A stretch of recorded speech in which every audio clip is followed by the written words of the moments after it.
Dr. Verma. It has been fascinating listening to my old buddy Sanjeev talking about telemedicine and all the good things about it. And we have worked together for many years, and I cherish all those memories. So today we're going to have real challenges in heart failure, and we're going to have a panel discussion. We have Dr. Sahani. Everybody knows him. He is the chairman of cardiology and you know, great person in the field of heart failure. Name any therapy in cardiology. Dr. J.P. Sahani is a leader. Then we have my friend Subhash Wanganu from Apollo Hospital. He is the very senior endocrinologist and diabetologist working in Apollo Indraprastha Apollo for several years. And then my friend Dinesh Khullar, who is the chairman of nephrology and transplant medicine in the uh, Max Hospital, and very well known, and we have interacted many times physically as well as through the this new modality of Zoom and virtual meetings. So I'll just start with introducing the subject because there are many other people who are listening to it. So I just give an introduction that we have this problem of heart failure, which is increasing at an alarming rate in our country. It's said that at least 1 to 1.5 or 2% of the population could be suffering from heart failure. As we know, heart failure can be with reduced ejection fraction, which is more common and little more amenable to treatment as compared to heart failure with preserved ejection fraction, which is also being recognized uh, more often these days. And we know that the heart failure patients in our milieu have some difference. We find them 10 years younger.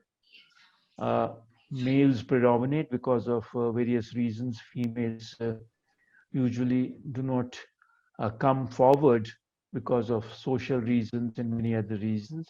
Etiology, we still have rheumatic heart disease. We know that ischemic heart disease is the commonest cause, but rheumatic heart disease is still persisting in a large numbers. Burnt out rheumatic heart disease, valvular heart disease, and also we have cardiomyopathy where we don't have the etiology. And we know many of the risk factors, and we know that the prognosis is not good. About 10 years back or 8 years back, it used to be said that 50% of patients with heart failure are not going to be with us in the next 5 years, but things are slowly changing for the better. Well, evolution of heart failure therapy is very important. Not going into the details, but it also tells you my milestones. I became a cardiologist somewhere here around 79, and I've seen all these things coming slowly. We know that, ACE inhibitors, the mineral receptor antagonists came, loop diuretics came, beta blockers came, ARNI came. We're going to discuss them. And one topic, we know that mortality has remained high despite ACE inhibitors, beta blockers, ARBs. And also, we know if the heart rate is fast and beta blockers are not enough, we have ivabradine, which reduces heart failure. And a topic which we're not discussing today, but you cannot avoid it, is the utility of SGLT2 inhibitors in the management of heart failure, reduced ejection fraction. We have large trials. We have two large trials, one with the dapagliflozin and one with empagliflozin. Maybe in between we can just spend a few minutes on that because it is very relevant. Then we have had, real world changes. You see what we get in the clinical trials, selected patients. Sometimes very often in the real world, we have differences. Optimal implementation, like of, sacubitril, valsartan combination, 200 twice a day. I don't think more than 20% of the people which we treat, which we see, are on that dose. Patients are different. They have multiple comorbidities, and many of them have already had many hospitalizations. And repeat hospitalization is a very important endpoint because It not only causes pain and anguish to the patient, to the doctor, to the family, but also makes the patient, when he comes again for the second rehospitalization, he's sicker than what he was. And subsequently, if he gets rehospitalized, he becomes sicker and sicker, and his quality as well as quantity of life goes on diminishing. Now, we know all these things that beta blockers are very important and the ACE inhibitors, ARNI, are very important, and addition by spironolactone and eplerenone. And when we give them in combinations, they're much better. The best results you'll find when beta blocker, ARNI, and spironolactone or eplerenone is being given in optimal doses, as you can see here, the best outcomes. If you start only one of them, then it goes on, and that's the reason we should be starting them with not stage wise, but maybe, together as far as possible. They should not wait for one optimal dose and then go to the other one. Coming to ARNI, which we know is very important because they not only look after our renin-angiotensin system, but also the natriuretic peptide system. We know that neprilysin inhibitors can produce vasodilatation, reduce the sympathetic tone, reduce aldosterone, reduce vasopressin, reduce fibrosis, and ultimately remodeling by reducing hypertrophy. They were all very important. And this particular trial, all of us know, is a trial in which enalapril in 10 milligram twice a day, which was the best dose for improving survival, was compared against sacubitril/valsartan combination in 200 milligrams twice a day dosage. And what did it show? It showed 20% reduction in the composite of death from cardiovascular causes or first hospitalization of heart failure.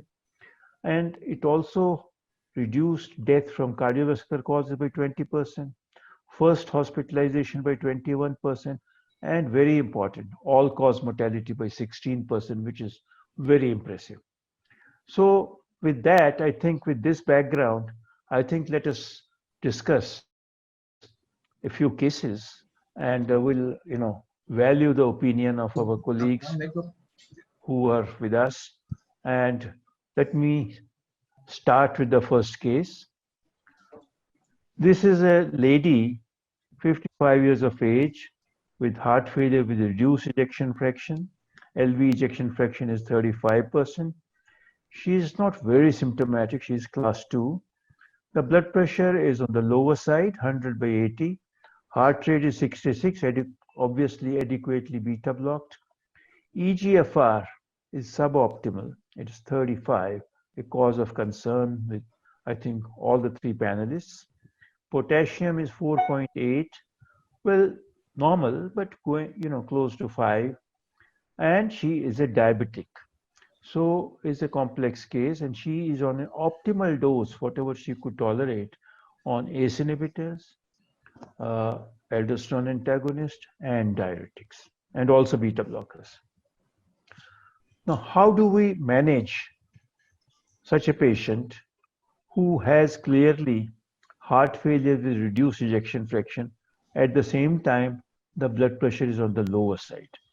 I think Dr. Sahani would be one of the first opening batsmen, and we'll bring in others one by one. Thank you, Dr. Dr. Sahani, please. Thank you, sir. Thank you, Dr. Kaul, for your kind introduction. And this is a challenging case, as this is we quite often see in clinical practice, such challenging cases where blood pressure is low and patient is in heart failure. And this is the patients where we are really in position, unable to up titrate the doses of the heart failure medication. I mean, those disease modifying medication of beta blocker, ARNI, and MRAs. These are the three drugs which are very important. And these drugs needs to be up titrated to the maximum tolerated doses. If the blood pressure is not supportive, then it becomes a problem. And many times when we up titrate the dose, patient comes with symptoms of dizziness, giddiness, and even syncope or pre-syncope. So those are the challenges which we see. But luckily our patient is class 2. So that gives us, because this scenario is generally seen in advanced heart failure patient with very low ejection fraction, as we have seen in Paradigm heart failure trial. Those who had very low BP, generally they had class 3 symptoms and they were having very low ejection fraction. And in that trial also, 40% of the patient have to down titrate the doses of the ARNI and both the ACE inhibitor also. But even in down titrating the doses, the benefit was in favor of ARNI, which we went. So the dictum is some dose is better than no dose. So that was the thing. So this is the area where so what we do normally, which is a stepwise treatment pattern, which we have discussed, that first we confirm that really the blood pressure is normal. Sometimes maybe dehydration is playing a role, but if we know the patient is optimally hydrated, his pressure is still low, then we confirm that this is the situation. And in that situation, probably one of the best method will be to first to remove those drugs which are not very essential, sometimes unnecessarily given in heart failure population. And these are the nitrates, some of the calcium channel blockers.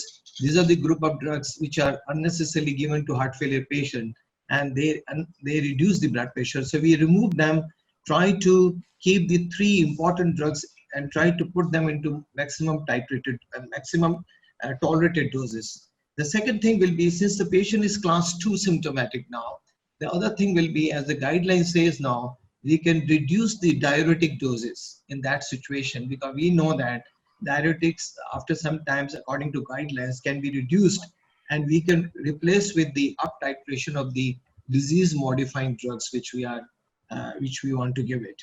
So that is another area where we have to do. Then finally on stage 4, what we say is the next slide, the next one, that's right. So this is a step where we look into the associated clinical profile of the patient, and then try to titrate the doses. For example, patient has a low GFR, having hyperkalemia like situation. In that situation, probably we can reduce MRI doses and then up titrate up, and then manage this patient accordingly. Similarly, if a patient has bradycardia, we know the beta blocker are probably overdose. In that situation, beta blockers, one of the important cause of hypertension in heart failure patient is the beta blocker. And the beta blocker, that's why in majority of the heart failure patient are unable to reach the target doses. In only 50% of the time, patients are reaching the target doses. So in that situation, we reduce the dose of beta blocker, and if the rate goes up, we would like to add ivabradine because ivabradine has no hemodynamic effect. So we substitute with ivabradine, maintain the heart rate, and continue to have the same blood pressure. Now there will be a good number of patients where those who are having the ARBs or ARNI group of drugs and beta blocker, all those drugs needs to be reduced in certain clinical situation, because they can cause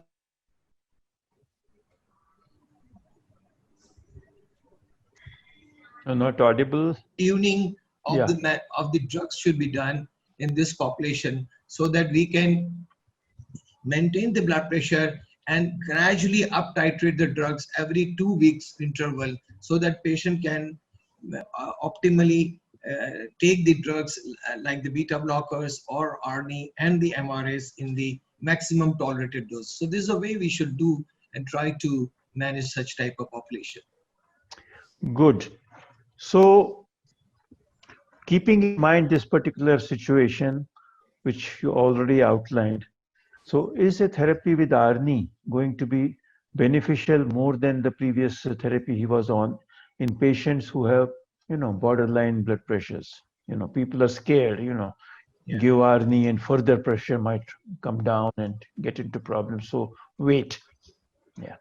Yeah, so I think I've just discussed also that the data is from the Paradigm Heart Failure trial, where they have shown that at different blood pressure levels, this is Michael Baum worked on this article very well, and he's shown that all blood pressure level, lower blood pressure less than 110 and 110, 120, we found the ARNI was better than ACE inhibitor in managing this population. So that's why even if the reduction of the doses was less, the people were able to tolerate that drugs, although this drug causes more hypertension if you look into the side effect profile compared to ACE inhibitor.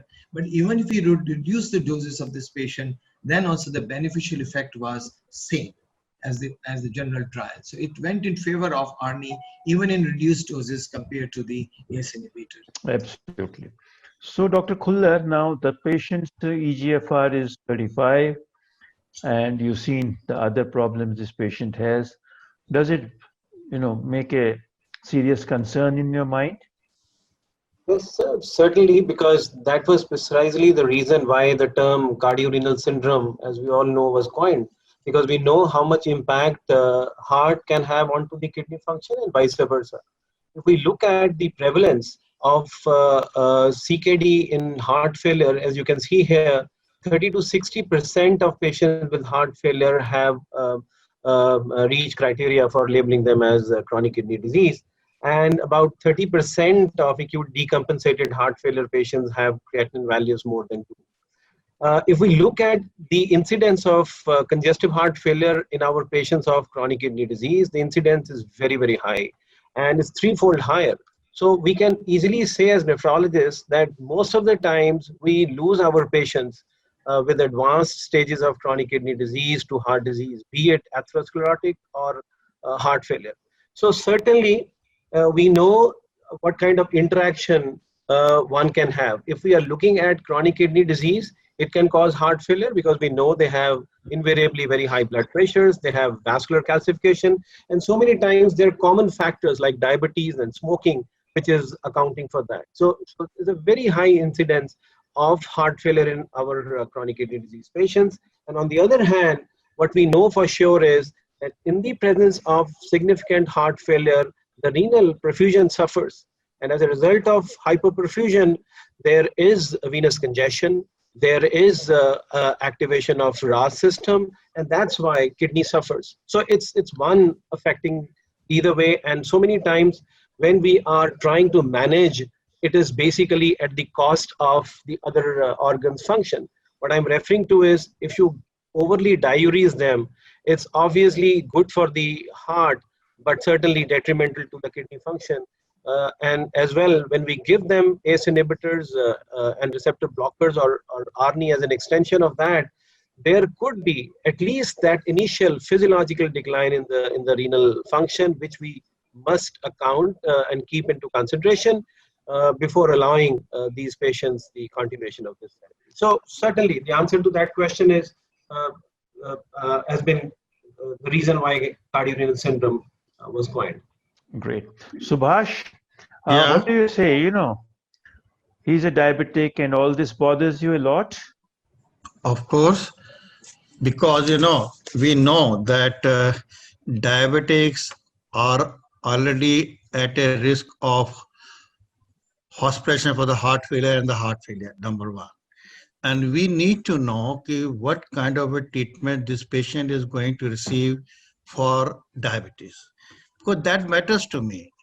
Because some of the drugs that we treat for heart failure, they also improve the glucose metabolism, and one of them is well known, the sacubitril and valsartan combination, that is the neprilysin inhibitor. Here I would like to say, as an endocrinologist and diabetologist, why we are more focusing on this particular molecule in diabetic patients, because of two basic reasons. Number one, we know the neprilysin is a sort of a widespread, widely expressed peptidases basically in the human body, and it preferentially hydrolyzes oligopeptide substrates. And many of the oligopeptide substrates, in particular GLP-1, natriuretic peptides, and bradykinin, they all modulate glucose metabolism. This is well known. And it has been shown in human studies that an increase in the body fat in obesity causes increased elevated levels of neprilysin, and it directly correlates with the insulin sensitivity in diabetic patients. And we also know that increased level of neprilysin, neprilysin is also known to cleave and inactivate the GLP-1, which when it's entered into the circulation, more than 50% of the GLP-1 which enters into the circulation is cleaved and inactivated by the neprilysin. So the use of neprilysin inhibitor, that is sacubitril, forms an important armamentarium in the management of diabetes with heart failure. And because apart from managing heart failure, we can also improve the patient's insulin sensitivity and to have a improved glucose control. And you know, in the paradigm heart failure, everybody knows that the requirement of the insulin over a period of time was decreased and the number of oral anti-diabetic drug in patients of paradigm heart failure were less. That is number one.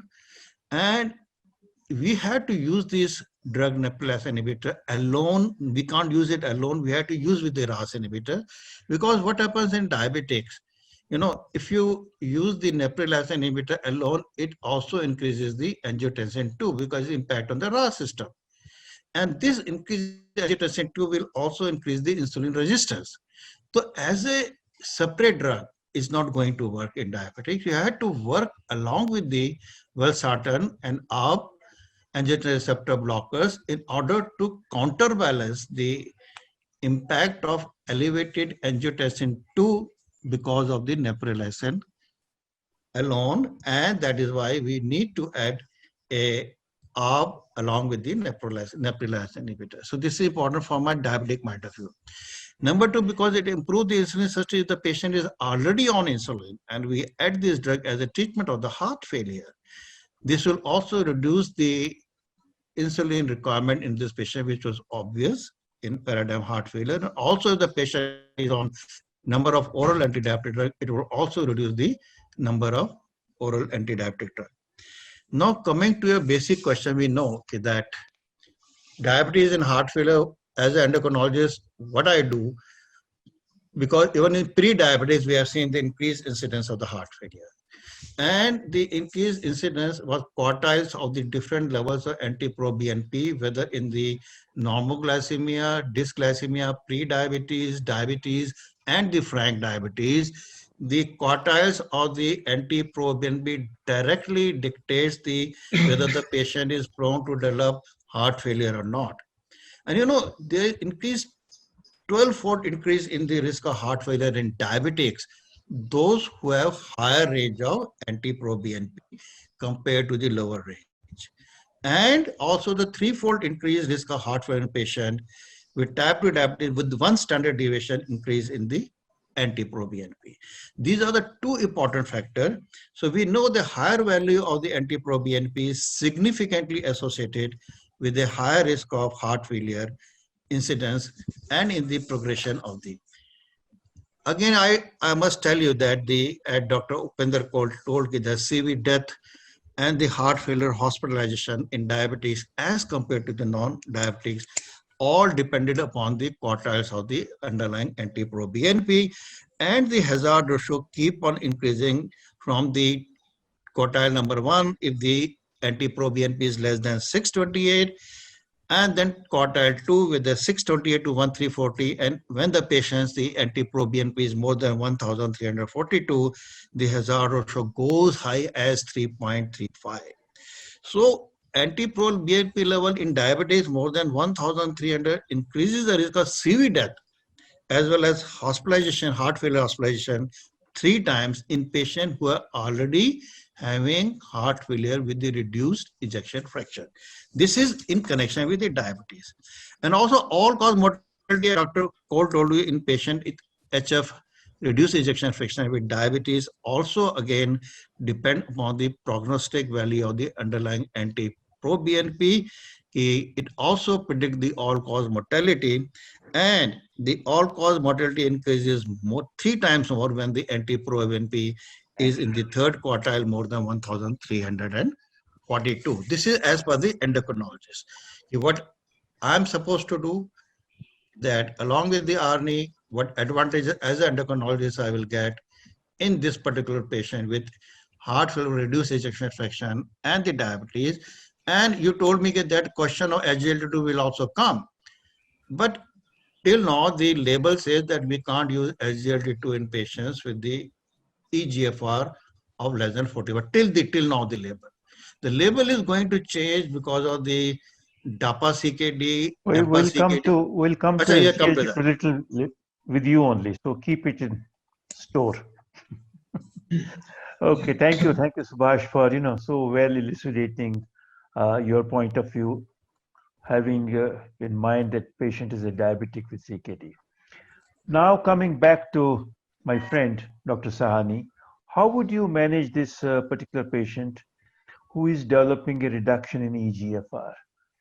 As a cardiologist, what are your concerns? Yes, sir. Part Next of slide. it you did tell, but little more detail. Yeah. Yeah, this is the natural history of the heart failure. We have seen that the GFR gradually goes down. That is the natural history. It is intercepted with the acute heart failure, and then finally reduction of GFR further, and finally causes cardiovascular myocardial dysfunction and mortality because of both cardiorenal syndrome, as Dr. Fuller has discussed. And also a lot of patients, they get sudden cardiac death because of arrhythmias. May I have the next slide, please? The So the neurotherapy, which is now we have been using the ROS blockers, the ARBs or ACE inhibitor, and now we have the new therapy with the ARNI, and that they have done the studies. The next slide, I think, where they have shown that in the paradigm heart failure sub-analysis, looking into the CKD status, comparing the GFR less than 60 versus GFR less than more than 60 ml. They have shown when they compared with ARNI with the ACE inhibitor, there was a 21% reduction of the cardiovascular events, particularly cardiovascular death and hospitalization for heart failure. And this was true for both GFR less than 60 and GFR more than 60 compared to the ACE inhibitor. So that by showing that the superiority of ARNI in the setting of renal failure is there compared to the ACE inhibitor. So this looks that this is a promising drug. We have also just seen that the reduction of the GFR and the increase in agitemia and hyperkalemia was much less in ARNI group compared to that of the ACE inhibitor. And that led us to put into a very advantageous position that whenever we want to treat every patient of heart failure, the MRA should be always on the board. As we know, MRA is one of the most strong predictive reduction of cardiovascular mortality in this patient. But when we use MRA, particularly diabetic subgroup of population with certain CKD, there is always fear about hyperkalemia. So if we, instead of giving ACE inhibitor, we start with RNA as de novo, then chances of hyperkalemia will be less. Then there is a good chance we will keep on having, we can keep the MRAs on board for this patient to give the best management strategy for heart failure patient with CKD. Thank you. So Dinesh, you already explained lots of things, but if we come to this particular case, how would you like to manage his declining EGFR? Because we don't like him to get into 30 and 20 and yeah. Yeah, so obviously, I'm sure you'll agree, Dr. Kaul, sir, that's a wishful thinking, because once heart failure sets in, whether it is in the setting of no pre-existing chronic kidney disease or in the presence of an underlying chronic kidney disease, is going to play havoc as far as the renal function is concerned. So obviously, we know that if CKD is already there, it is going to progress. And the factors, we can only take care of the factors which can actually cause the rapid deterioration. Heart failure also, I would include in the same category. So if you are able to take care of the heart failure, you are actually indirectly causing an improvement in the renal function as well. So we know that a fall in GFR is quite common with that's a physiological decline in the GFR with the introduction of RAS as an extension with ARNI as well. But if it's a progressive decline in the renal function, one should be alerted to the possibility of underlying bilateral renal artery stenosis or maybe a volume depleted state. So you would rather want to go back into what is the patient receiving and try to modulate the therapy in a manner to make sure that the patient has not been getting overly diuresed, and at the same time we can expect that the renal function would actually improve once you have taken care of the heart failure, as I said earlier.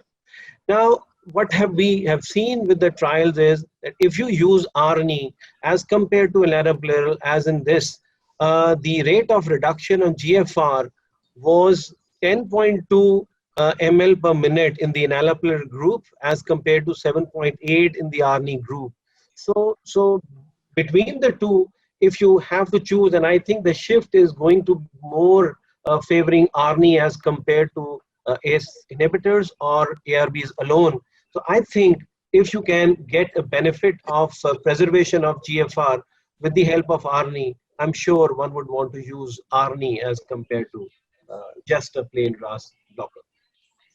So, yeah. Yeah. So what about the dosing? Well, as far as the ARNI, and I think it's a question which is very frequently asked to us nephrologists. Ever since we had the RAS blockers available to us, the most common question which we as nephrologists are asked is when not to use, when to stop ACE inhibitors or receptor blockers. I think the answer is actually dependent upon the compliance of the patient.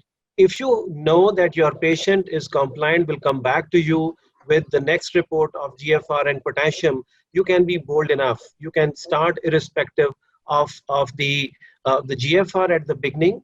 And as I said, if you do not find a perpetual decline, a persistent decline in the GFR, you might as well continue.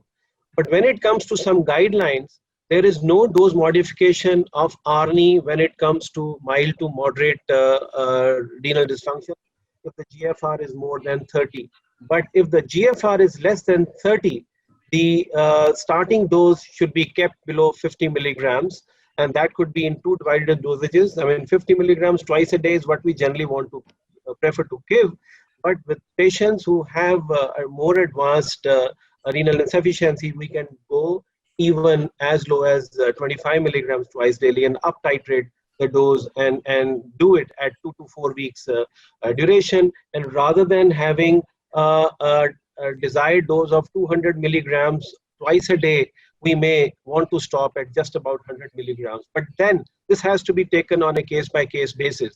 I would like to draw everyone's attention to the fact that so many times the renal dysfunction, even to an extent that patient may actually start requiring dialysis, would actually may have been because of the heart failure. You set the heart failure right, there could be a reversibility, and the GFR may bounce back, and you may really want to continue drugs like RAS inhibitors and as an extension, ARNI for that matter.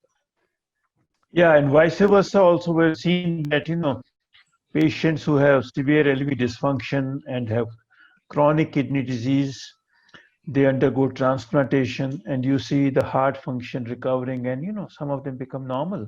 True, quite true. That's right. So, Dr. Subhash, would you like to add something? You already went in detail about NT-proBNP. You think every patient, when you start treating with ARNI, in patients with heart failure, especially in diabetics, you should have an NT-proBNP? And also, if you can highlight a little bit about ST2.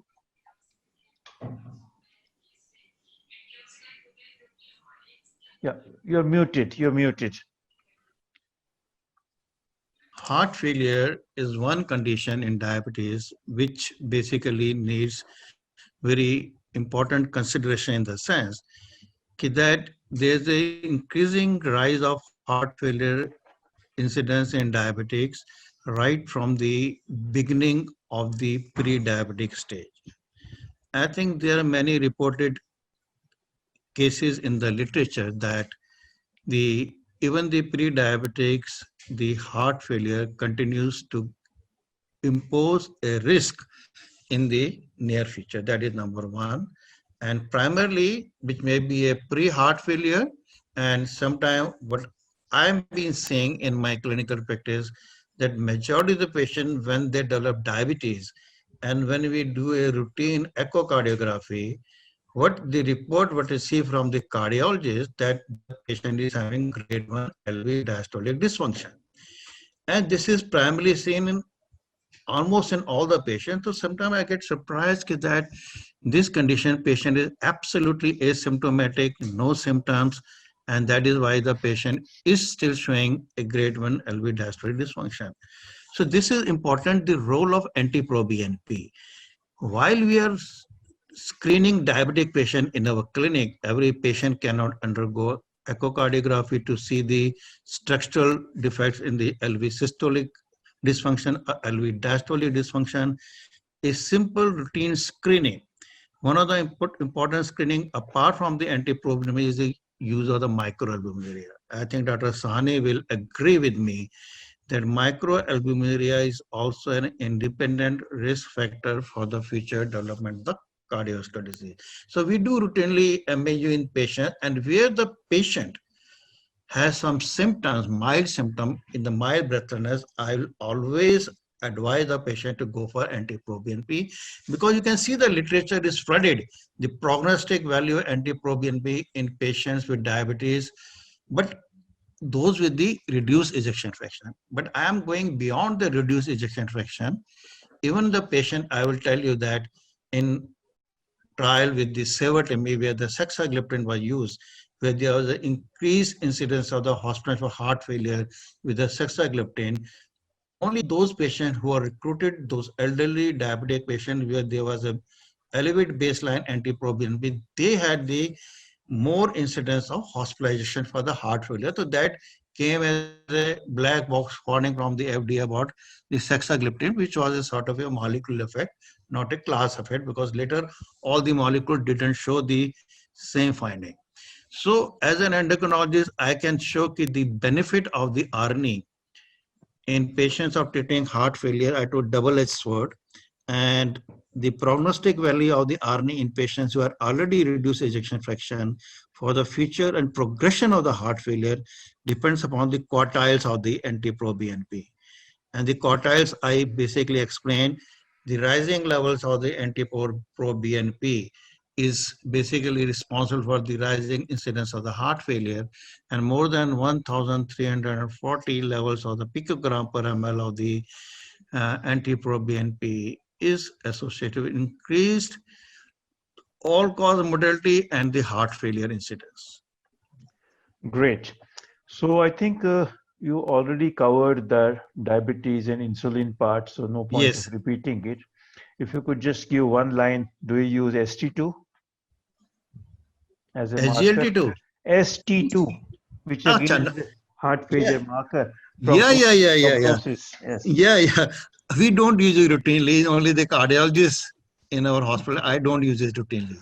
We have been using, sir, at our hospital at Gangaram. Yes. Sani. Good prognostic marker. Yes. For with a good thing is that it has a single cutoff of 35 nanogram per ml. Yes. Well, that is an advantage, not affected by the renal failure or by obesity and other thing. And good prognostic marker. We have done in more than 150 cases, I think now. Is a better prognostic rather than NT-proBNP, Dr. Sani? Yes, as a prognosis, yes, because it is a long-term fibrotic prognosis. marker. Fibrosis marker is it? And then we found that in Paradigm heart failure trial, besides NT-proBNP, they did also ST2 study, and it was statistically significantly reduced in patients those who are ARNI, and significant number of the patient whose ejection fraction improved. What we see in new clinical entity now, heart failure with recovered ejection fraction, is a very interesting entity now, where patient had an EF less than 30 or 35, 30, and they go beyond 40, what the definition says, and remain there for above 40 after repeat examination of echocardiogram. In that entity, they found those who had less ST2, they were the people, those who behaved in this way. And they avoided AICD because ejection fraction improved, and their future, I mean, what we say, prognosis was better. So there is any recommendation for the universal screening in diabetic patient? No, there is no measuring. No, this is a relatively new marker, started 2 years ago. And the cost? Cost is our 3,000 rupees in our hospital. Yes, that's why I'm coming to that. No, but if you go and do it in plenty of cases, the cost is quite low in that situation. If you do it once in a while and send it outside and all that, We started one more than a year back with Dr. Seema Bhargav in our hospital, and this marker, which was, we found it very useful at this, and this gives us also an indication that those who got ST2 high, then we also found the ejection fraction remaining 30. When we convinced them that your prognosis is bad, go for AICD Absolutely. or that devices. So that works very well for them. Very high ST2 means Yeah. very poor prognosis. Be very energetic on their treatment because it That's has a right. very good correlation with mortality. Good. So, Thank you.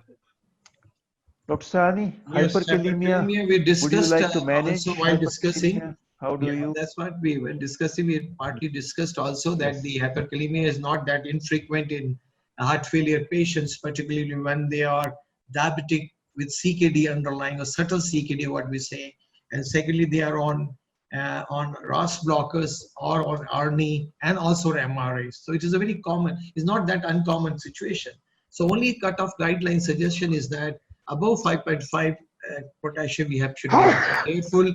We have to reduce the doses, particularly of the MRAs to begin with, and then ARNI or any other RAS blocker if patient is taking. And then reintroduce once it is. And then in this, there is a challenge that many of the patients with heart failure, because of they have been told not to take salt and reduce salt, they start taking what we say Senda salt, which has a lot of potassium. They have been drinking juices, the coconut water, some of the taking citrus fruits. So those dietary intake of this potassium should also be looked into. Sometimes we overlook in clinical practice, ask these questions to patient, and they invariably will come out. Okay, doctor, for takat ke liye we have taken juice every day, something like that. So that works out. So if we cut down the dietary potassium, which plays a very important role, and many times that, as I said already, the MRAs are a very important drug for the management of heart failure. In that situation, we always like to put them back to MRAs subsequently once the potassium is taken care of. Sometimes some of my colleagues from nephrology and all, we work together by giving K-bind to this population to temporarily reduce the potassium immediately, so there is no bad effect of hyperkalemia on myocardium. And this is how we manage. So ultimately will be that we have to put all patients back to ARNI and MRAs, and of course balancing the and checking the hyperkalemia, particularly if the creatinine levels are high. Great. Would you like to add upon this, Dr. Dinesh Vuller? Yeah. So something different, and because it's your field. Yeah. Most of the things Dr. Sahni has already said, which are relevant, and we must remember here is a type 4 RTA in the patient of diabetic nephropathy. There is that salt which Dr. Sahni was talking about. On top of that, RAS blockers, MRAs, and whole lot of things. But when it comes to a patient with underlying chronic kidney disease, we know that on one hand, the risk increases, but at the same time, the tolerability of hyperkalemia is relatively better in our patients of underlying chronic kidney disease. But having said that, we are not ever going to be not being mindful of the hazards of hyperkalemia. So when Dr. Sahni says that yes, his cardiology colleagues, and that included me till a few years back, had always insisted on a combination of potassium binding resins. So let me draw everyone's attention that potassium binding resins are not to be given on a very chronic basis. We are not allowed to use them for very, very long because of their at times serious implications. But the future holds some promise, because with the availability of drugs like Petiromer or zirconium cyclosilicate, we will probably be, let's not talk about cost at this stage, we will be, because as Dr. Sahni has very rightly said, we are wanting to target the heart failure. And we know the importance of RAS blockers, MRAs, and a whole lot of drugs, including ARNI. So if we have to continue them, we also have to eliminate the risk of hyperkalemia. And that is going to be with the additional combination with drugs like zirconium or Petiromer. Having said that, and what I alluded to, minor hyperkalemia up to 5.5 was found to be of similar incidence as far as paradigm heart failure is concerned. But the risk of more severe hyperkalemia, that's more than 6, was definitely less with ARNI as compared to enalapril, and this has been shown with other trials as well. So I think we should not overreact to the possibility of hyperkalemia.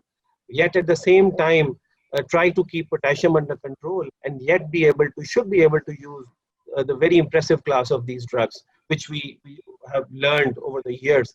And ARNI, I would rather say, is still going to be a drug primarily to be used by the cardiologist, and we as nephrologists can only assist in trying to remove any kind of false myths and notions about the correct usage of RAS blockers as well as ARNI. Dr. Kaul, can we take some questions from chat box? Sure. Trying to, yeah. I think there are one or two questions. Yeah, can you just allude to them? Because This is for Dr. Khullar. Though of course we know all the trials excluded patients who had GFR below 30 or so, but still a couple of people have asked, can we use it in dialysis population or some advanced kidney failure patients? Yeah, so General Verma, you've already given the answer there, and that was our problem with the cardiovascular outcome trials with the SGLT2 inhibitors. It is only later on we realized the importance of trials like CREDENCE and DAPA-CKD, and the same is happening to other trials as well. We do not have data which shows the efficacy and safety of these drugs in people with more advanced renal failure. Only the real world experience, only the off-label use is going to help us as far as this is concerned. But I'm sure there are enough number of people who have been using it even in more advanced renal insufficiency with good positive results, because what we have repeatedly referred to is, I think the predominant problem is the heart failure, and you want to set it right, because for others you can still have other modalities to safeguard your patients. But if the heart fails, I don't think it's something that you really want in your patients. The second, Dr. Subhash was mentioning, is there any role in reduction in proteinuria also? The question from box. Yeah, I think let's take it into two different manners. Our fears. The inherent fear when you use sacubitril in the combination of ARNI is that sacubitril is going to open up the gates. It's going to open up afferent arteriole. It's going to increase the filtration fraction, and you would actually find some increase in proteinuria. This is what was found in paradigm heart failure as well. Even though UKHARP3, did not show a statistical difference. So, whether you take it as a negative or you look at it as a positive influence of ARNI, that there was not an increase in proteinuria found with UKHARP, and whatever was seen in paradigm also was clinically not very significant. But that fear will always be there. When you use ACE inhibitors or ARBs alone, you are opening up efferent arteriole and you are decreasing the filtration. You are changing the hemodynamics, whereby the proteinuria will decrease. But when you offset that by giving sacubitril as well, there could be an increase in proteinuria. That's the fear. Although subsequent trials have actually shown that the proteinuria could actually, and this we are talking about in patients who did not have a significant chronic kidney disease at the outset, was actually found a positive influence and not allowing too many patients from going from microalbuminuria to macroalbuminuria stage. So the answer is not out as yet. I think we will have to have more usage of ARNI to understand what weighs more heavily, whether it is the afferent increase, because you see when you are opening afferent through sacubitril as well, you are also stimulating RAS blockade at the same time. Okay. That's another question for Dr. Sani, I think. Any cutoff value for pro-BNP in different stages of CKD? Because in most of the patients, you go to the ICU, most of the patients have elevated BNP in thousands. Yes. So there is no cutoff level. We have the clinical syndrome. It is a clinical syndrome. Of course, it's supported by anti-pro-BNP and CKD. I think most of the colleagues, they know, nephrologists, that there is always an increase in number of these pro-BNP and CKD population as such. That's why we just discussed that in ST2, there is no difference between CKD versus non-CKD. But certainly for anti-pro-BNP, the generally levels are slightly higher. But that doesn't matter, because the patient probably be a patient with HepPEF, which is a larger number of population which we see in CKD patient, those who come with HepPEF. And we found one of the method of diagnosing HFpEF when the ejection fraction is more than 50% is to look into the anti-proBNP. And certainly in CKD patient, many of the patient of HFpEF, they are having underlying CKD. So the problem is that. So the only thing is the method of treatment. I can see one more question, how to manage ARNI in HFpEF. So that shows that this has been studied in Paragon heart failure trial, which the trial was basically did not meet the primary endpoint, but in subgroup analysis of women and patients with mid-range heart failure population, the ARNI did show a beneficial effect. And the other drugs which we are using for HFpEF are now the spironolactone, and the emerging drug which is going to help us will be the SGLT2 inhibitor, as Dr. Well, I think just one last very important question will be Dr. Subhash Wanganu, is that we've been talking about all-cause mortality, hospitalization, cardiac mortality, this drug is doing what. What about quality of life? These sick patients, we might be able to increase their life by a couple of months or weeks or maybe a year. But if the quality of life is not taken into consideration, if the person cannot enjoy his, walk, the patient cannot, enjoy his family, he cannot have sex, he cannot have so many things. What does it matter? How do you rate the importance of quality of life, and how much attention do you give? Dr. Subhash? I think the most of the dedicated CVOT trials, whether it was the DAPA-HF trial or the EMPERE trial, and if you see the ad hoc analysis of the patients having a good quality of life in majority of these patients, that this group of the drugs, particularly the SGLT2 inhibitors, because it is basically working as a osmotic diuresis, volume depletion, it reduces the symptoms of the breathlessness, and even in non-diabetic patient, apart from diabetic patient. So what ultimately it translates into a good quality of life when the patient remains symptom-free, because one of the major symptoms when the patient comes to us before we prescribe the drug is the breathlessness. And sometimes that causes the very bad quality of life. Patient is not able to do his routine physical activity, go to the bathroom. I think with the improvement of the heart failure, whether you are giving in diabetic patient, whether you are giving SGLT2, which is the main focus, it really improves the quality of life. And most of the studies, the separate analysis have shown a good quality of life. As your question of the, what you call CV death. Time CV death. Permit more questions. Yeah. I think I'll ask only the last question for Dr. Kaul. Dr. Bhalla was asking that in our practice, we build up the dose starting, let's say, from 50 milligram OD and then gradually instead of 200 milligram BD. What is your practice? That is the last question for the day. Well, it all depends upon the patient's blood pressure, is extremely important, and also the renal status.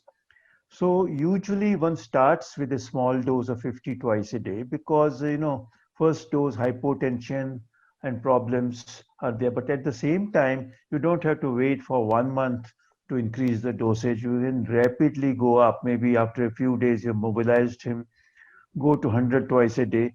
And many patients in our setting, 100 twice a day, beyond that, it becomes difficult. But then certainly we must try 200 twice a day, sometimes, 200 in the morning and 100 in the evening, bring him back or ask him after a few weeks.